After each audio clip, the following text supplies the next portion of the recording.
Yeah,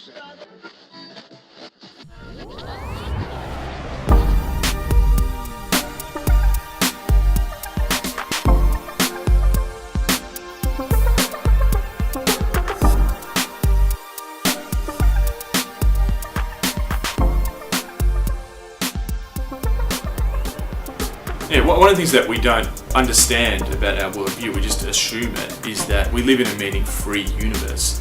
If you go back in the past, if you look at the medieval era, people didn't have a problem that we have today where we don't have enough meaning. We constantly talk about we don't have enough meaning. You talk to people who work in jobs and say, I haven't got enough meaning in my life, I need to find something. If you go back 500 years, people actually had too much meaning. And in the book, I give the example of if you were wanting to go and visit, go on the road, let's just say in the medieval times, and you want to visit your uncle in a village 200 miles away, the things that you were worried about was you were worried about tree sprites, you were worried about goblins, this bizarre stuff that actually people believed in, all this sort of folk religion that people believed in Europe, even after Christianity came.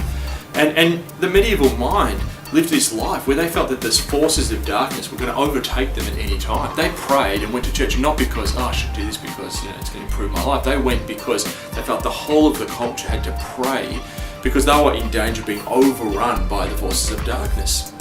So if one person then decided not to believe, they were actually compromising the spiritual integrity of the whole village, the nation, the whole empire, if you like.